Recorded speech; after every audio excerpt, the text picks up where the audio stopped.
नमः संस्कृताय। समर्थ संस्कृत शिक्षण में आप सभी का स्वागत है। आपकी सफलता हमारा उद्देश्य। विजयी भव।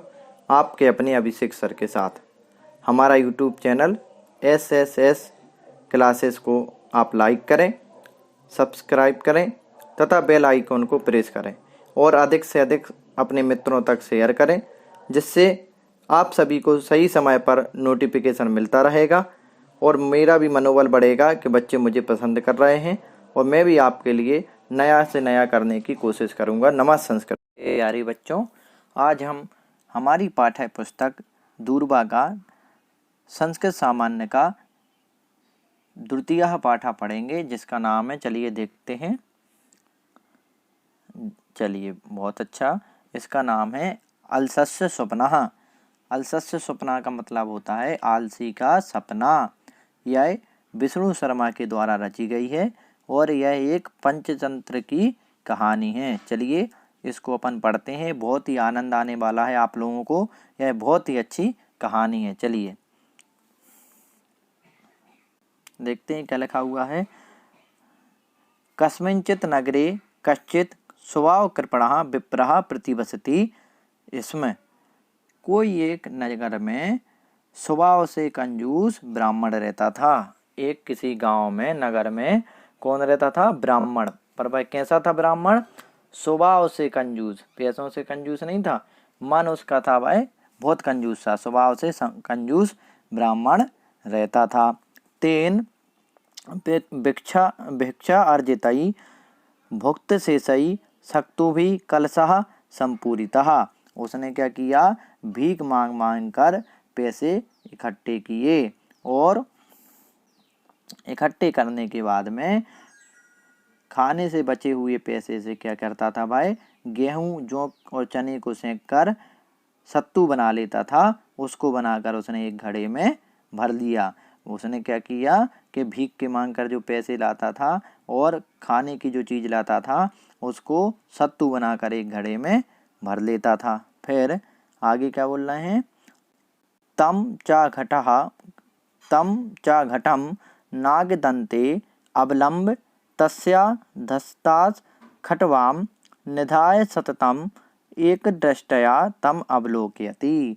अब क्या हुआ कि उसने जब यह कलश में भर रखा था तो उस घड़े को खूंटी पर लटका कर उसके नीचे खाट को रखकर लगातार एक दृष्टि से उस घड़े को देखता रहता था। भाई क्या करता था?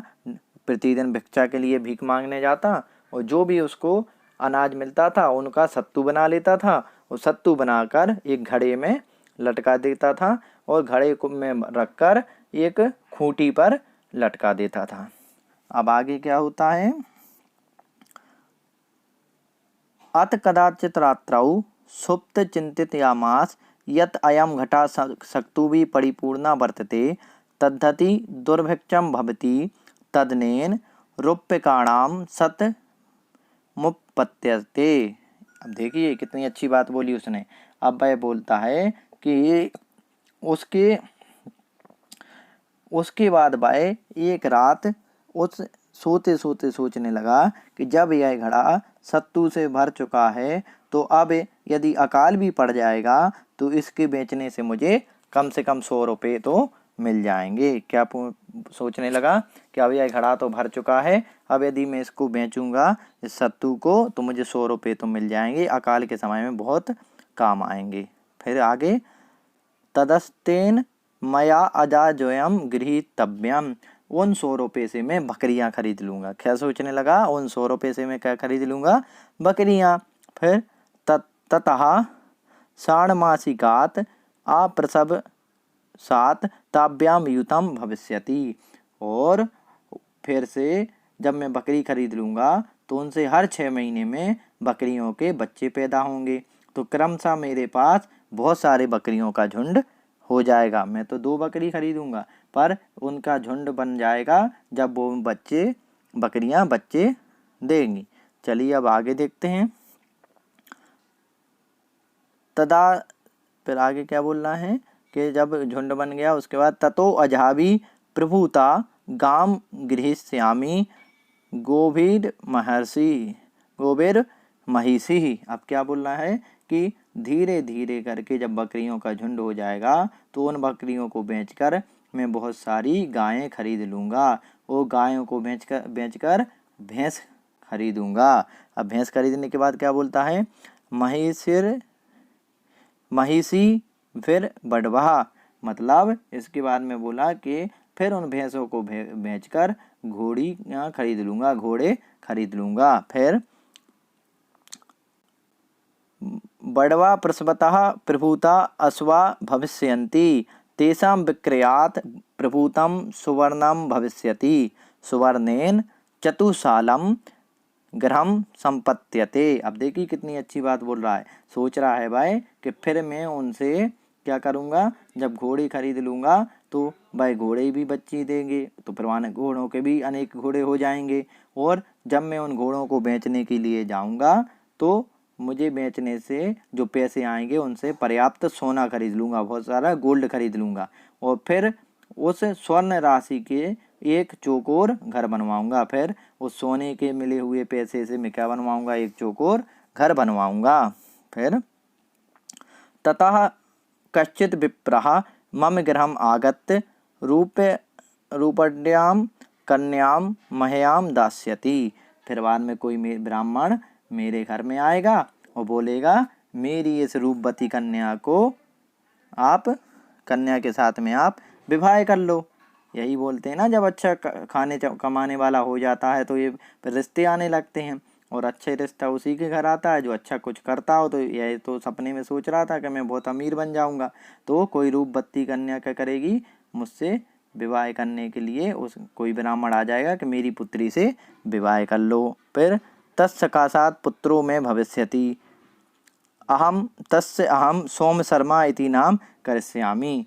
फिर जब मेरा विवाह हो जाएगा तो मेरा एक पुत्र होगा, मैं उसका नाम सोम शर्मा रखूँगा।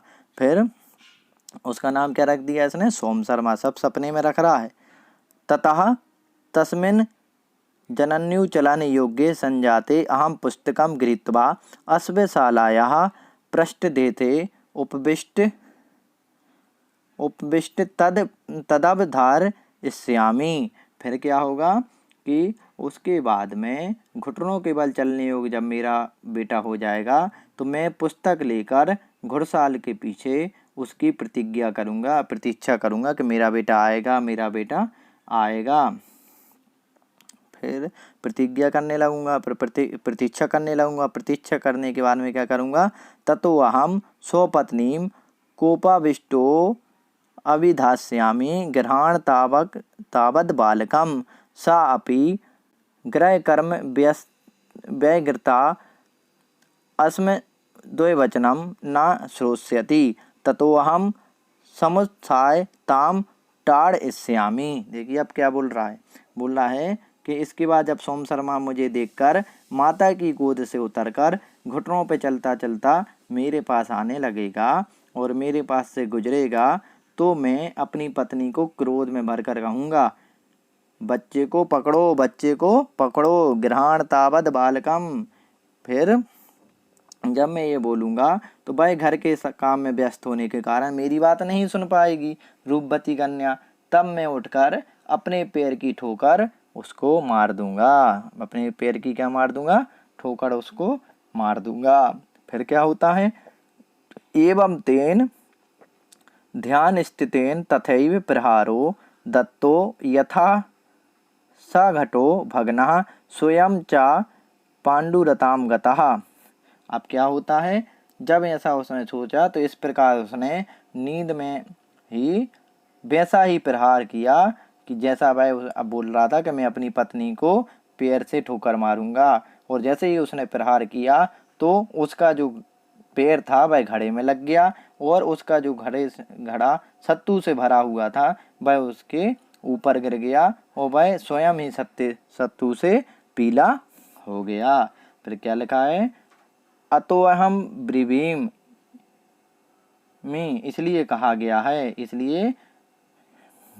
गया है और मैं भी कहता हूँ कि अनागतवतीं चिंताम असंभाव्याम करोति यः साएव पांडुरः सेते सोम शर्म पिता यथः। अर्थात कि जो ना होने वाली और असंभव चिंता को करता है वह सोम शर्मा के पिता की भांति सत्तू से पीले रंग का हो जाता है।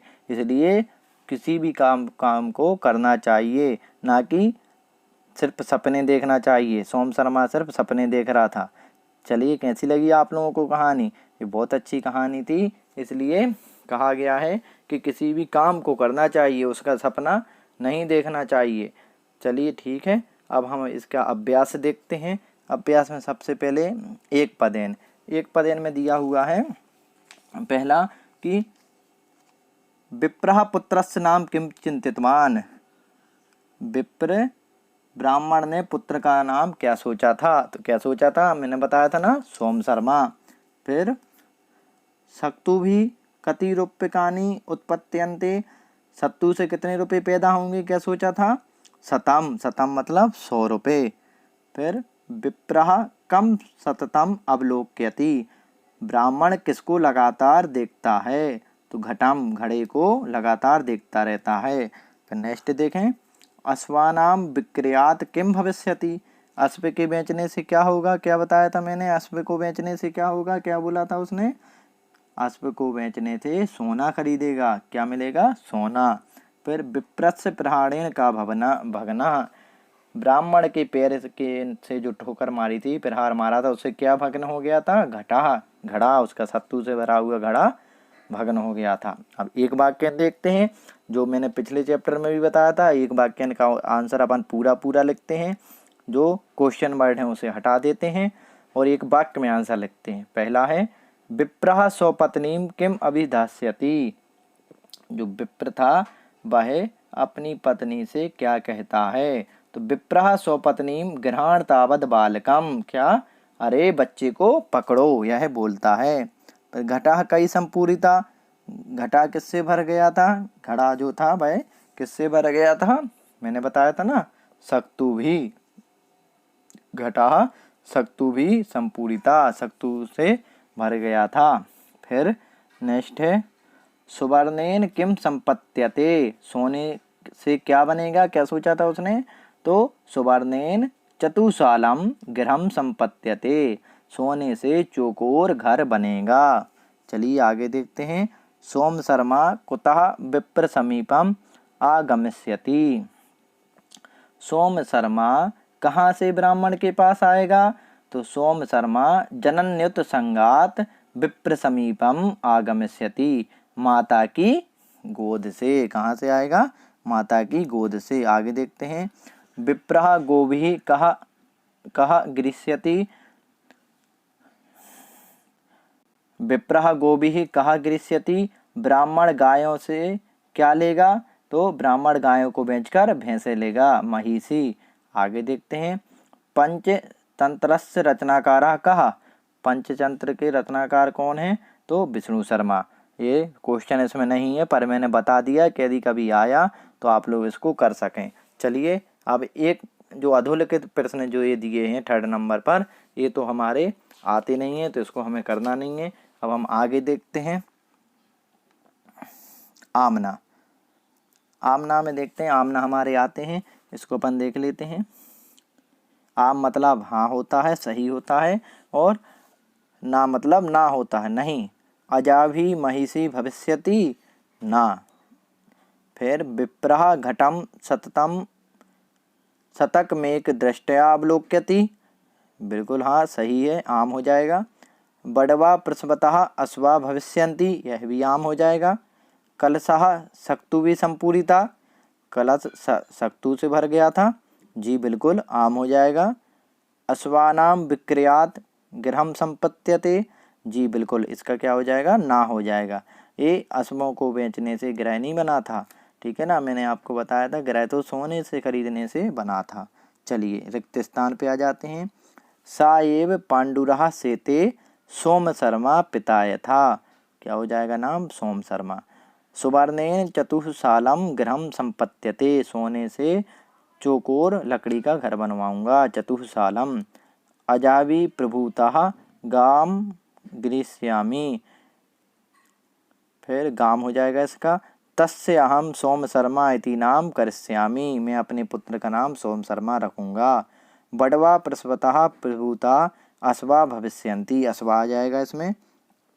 सही जोड़ी देखते हैं, बड़वा का हो जाएगा अश्वाह, सक्तुवी का हो जाएगा शतरूप्यकाणि, अजाद्वयम का हो जाएगा यूथम, विष्णु शर्मा पंचतंत्रम, देखिए आ गया ना, मैंने वहाँ बताया था आपको।